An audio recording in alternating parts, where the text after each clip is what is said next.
Hello, everyone, and welcome to the Happiness Journey with Dr. Dan podcast, where every journey is worth living. My name is Dr. Dan, and I'm your host for today's episode. I'm a bilingual neurolinguistic programming and cognitive behavior psychotherapist specializing in anger management issues, both court-appointed and private, marriage counseling using the EFT method, dissociative disorders, narcissistic personality disorders, depression, anxiety, dream analysis, and also provide life, business, and retirement coaching support. I provide individual one-on-one sessions in both French and English, and also do group settings. If you need any assistance, reach out to DMV Therapy and Coaching Services at 301-325-1550, and our website can be found at lifecoachdananslike.com.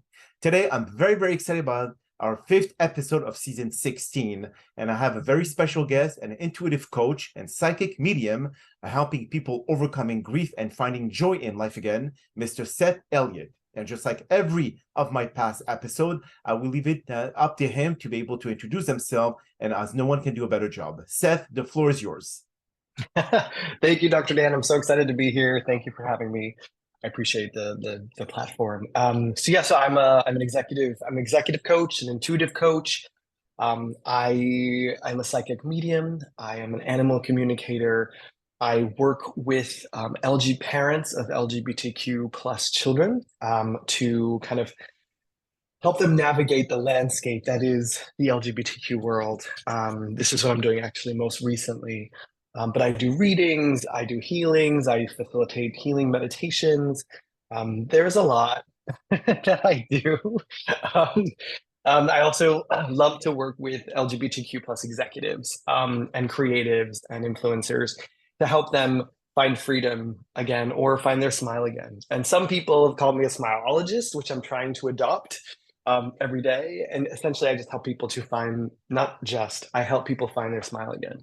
And that was coined by a client of mine before, so I didn't actually come up with that myself.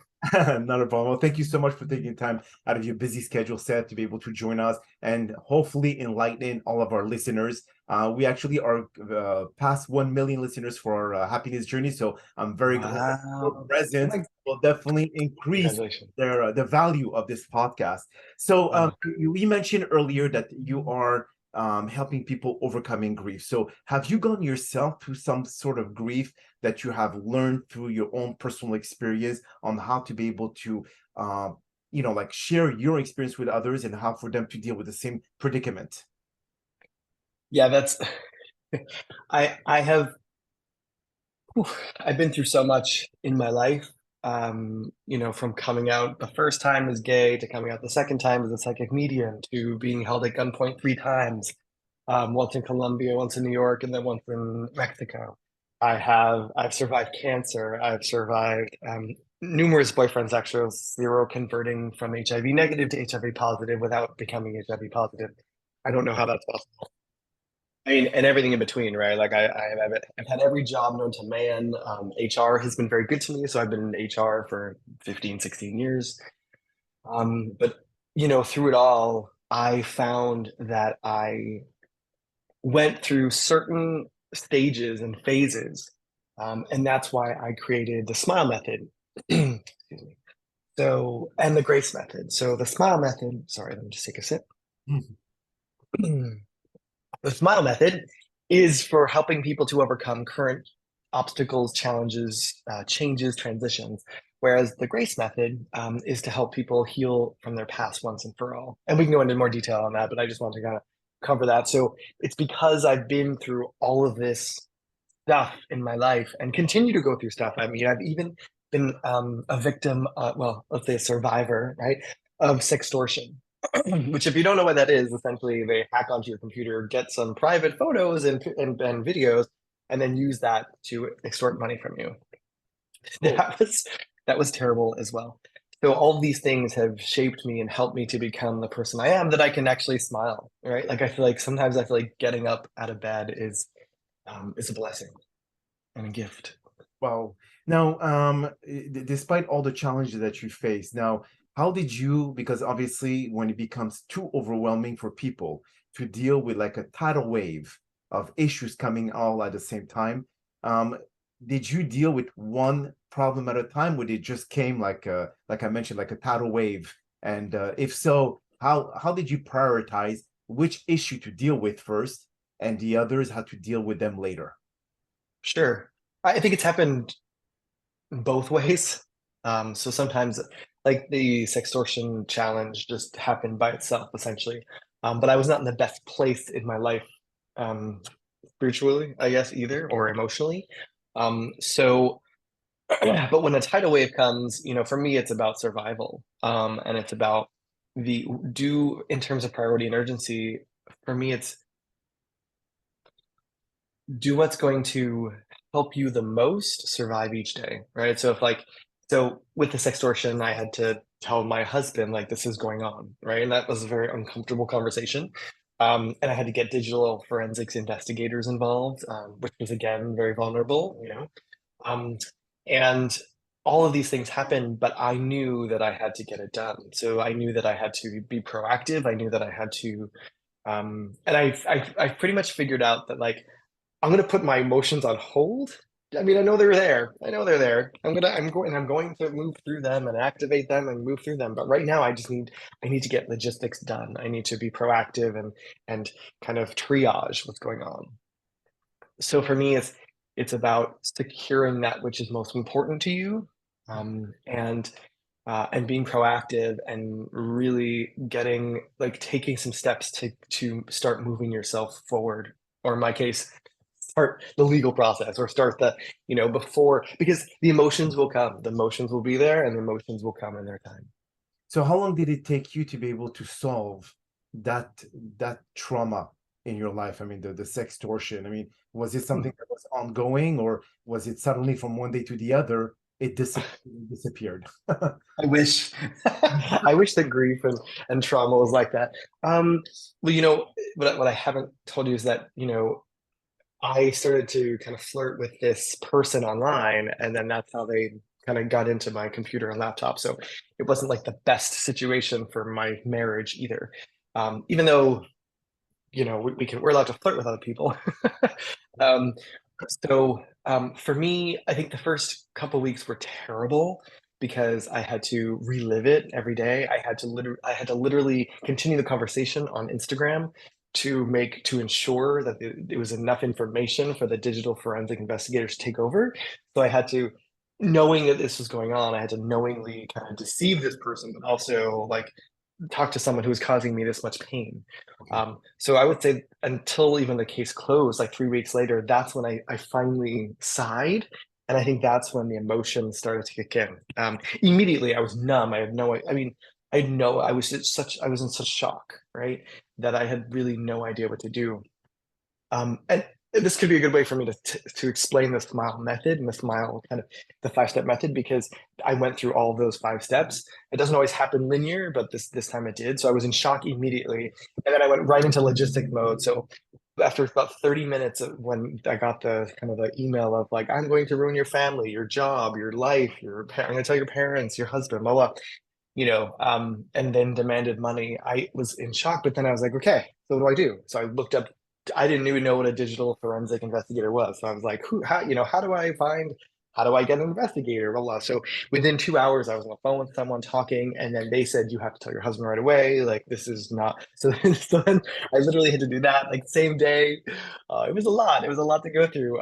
But I consider that, so S is for shock, right? M is for mock acceptance. And I think mock acceptance is actually taking action on logistics. So it's part denial and part acceptance. So I'm moving through it, and I'm like, okay, I know that I'm going to feel emotions, but I'm just not feeling them now. But I'm going to get through all these actions, right?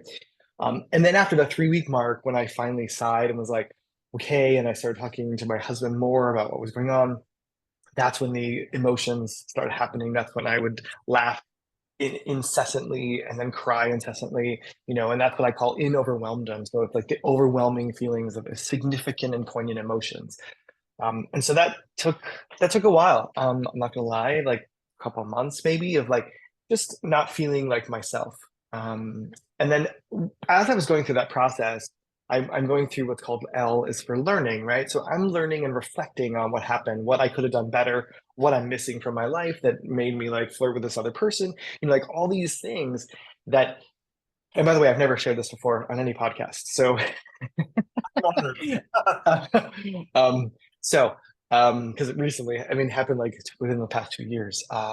Usually I talk about cancer or like surviving kidnap, but this is newer and more fresh too. So the learning part is reflection. So what can I do better? What should I have done? And then also, how can I help more people in the future going through sextortion?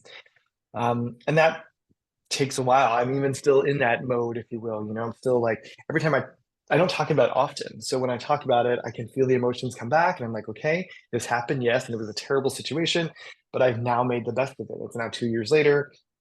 So now I feel like I'm getting to the part E, which is embrace. So I don't feel like acceptance is enough anymore because we live in the 21st century.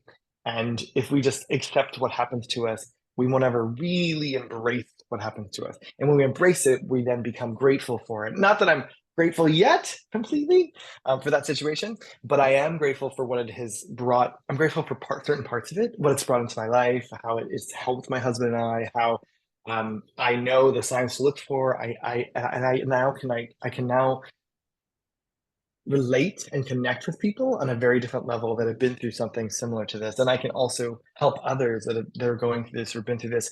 And I think it's almost another like badge from my life that I've earned now. Like, okay, I've been through this. So it's taken what? So now it's almost 2 years later, and you know, I would say I'm like 95%, right? And I hope to get to 100 or 99.99. But it is a lesson that I will never forget. And also, it's a good story in the sense that it helps other people realize that because a lot of people see, you know, this perception of me online, and I'm very authentic and real, but like I do have a really good life and I'm very blessed and privileged. Um, and so it makes me more human to go through these things, and it makes people connect with me more that have been through similar situations. So I use everything as a learning tool for myself as well as to give it to others. That was a very long-winded answer. Oh, that definitely elongated, yes. But so when okay, so if we feel that sometimes people are going through grief, loss of a loved one. I mean, in this case, you really lost your identity for that time, for that period of time. So when you help others, let's say if they lost someone from cancer or any other illnesses, is there similarity from what you've gone through with the sextortion to someone's going through with a loss of a loved one? I think that from a smile method perspective, yes, there are definitely similarities. I just feel every single loss I feel is completely different and completely unique for each person because you don't know what type of such set of situations, right? But I've also lost people to cancer. I've also had cancer. So there is that nuanced kind of experience that I don't want to say wisdom, but like I move in there, but with like the experience that I have being there. So yes, there are definitely similarities, and there's definitely we're all going to go through those. I feel like we're going to go through those steps and more.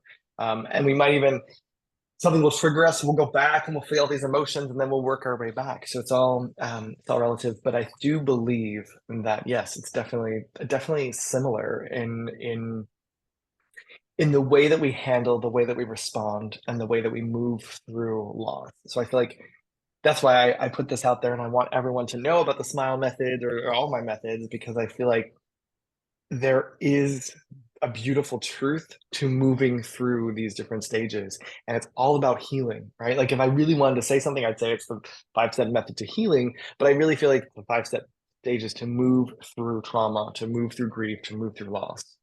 So tell me, Seth, do you think there's a similarity for, I mean, a connection between when someone is a caregiver of someone who's going through cancer, okay, and obviously when they go through cancer, the person is not always in a good mood, they're in pain through chemotherapy and so on and so forth. So the caregiver usually takes the whole brunt of their mood, of their actions and so on and so forth. So when they lose that person from cancer, is there a sign of relief by the same time of grief? So those two, can they interconnect and work in the same mold, if we could say it this way? Because you feel like, okay, now this person is in a better place, they're not suffering anymore, they're not in pain, but at the same time it's like, okay, now I don't have to deal with all those responsibility that I dealt before. So how does that balance between both? Because we are humans, and complex beings and complex spiritual beings and emotional beings. I believe we can have 15 different emotions at once. And I know this particular one myself because my mother-in-law, I was there.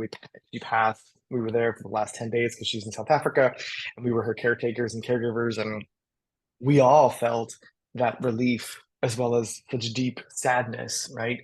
Um, and there's lots of things I would kind of recommend and suggest before, like have all those conversations, have all the talks, get everything kind of organized in a way with your loved one. But I think there's so many emotions. It's not just relief. It's also, I mean, there's also sadness, but also kind of like relief in the sense that I don't have to do anything anymore, but also relief that they're not in pain anymore, or relief that they're in a better place, or relief that they're in I mean, I believe that everywhere is heaven compared to here, you know?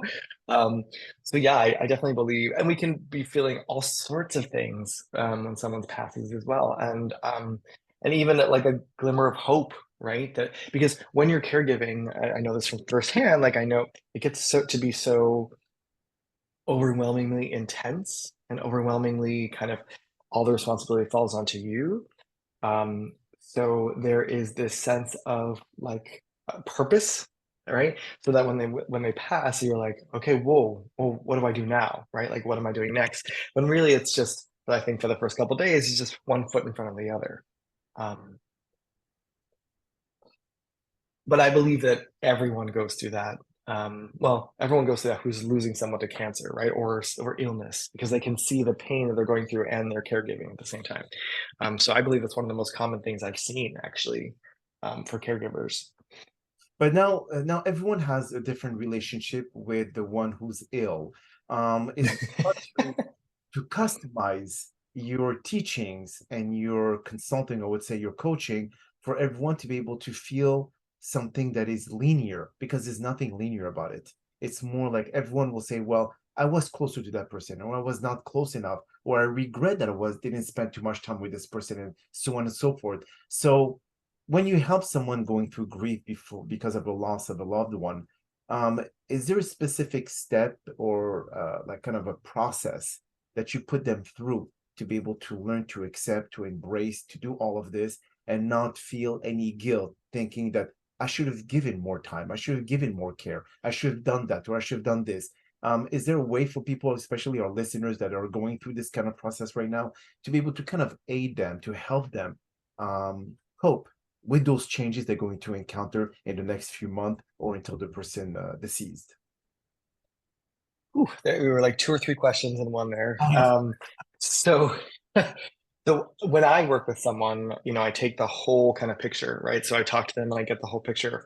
And then I decide whether I'm going to work with them on levels of awareness, because I also have a bunch of levels of awareness. It's a talk that I give to companies. Or I take them through Smile method, or I take them through the Grace method, which we haven't spoken about, but it's help people through past. And then I help them, sometimes I help them design their own kind of path and five-step method towards moving through what they're moving through. But each person is completely unique, no matter what. So if so that I think that answers the first kind of question, part of that question. The second question is, if people are going through it now, I would, I'm like, run out and buy my book. No, just kidding. I think understand.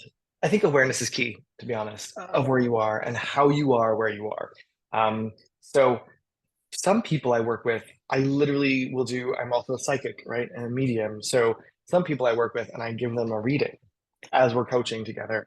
And sometimes I do it towards the beginning of our work together because I feel like I don't want to know that much about them. And then when I do the reading for them, I can understand. I'm like, oh, okay, so it feels like you weren't as close as you would have liked, or I feel guilt right at the end of your rope, or sometimes it's 20 years before that and they're still battling with grief. And I'm like, and I tell them something about how the mother or father wanted to pass when they were outside the room, and they're like, how could you possibly know that? And it literally, I can see the 20 years of guilt just kind of dissolve into who they are and release. So there's definitely like I often recommend people wait 6 months for a reading, but sometimes there is just this beautiful kind of release when I talk to people. And so I help people figure out how they got to be where they are, figure out where they are on the spectrum of healing, and then help them to kind of move through the different aspects, the different phases of, and it could be more than five, right? But there could be 10. But I really help them move forward in their life and move on with their life and kind of give them purpose and celebration, so it's a whole kind of beautiful process.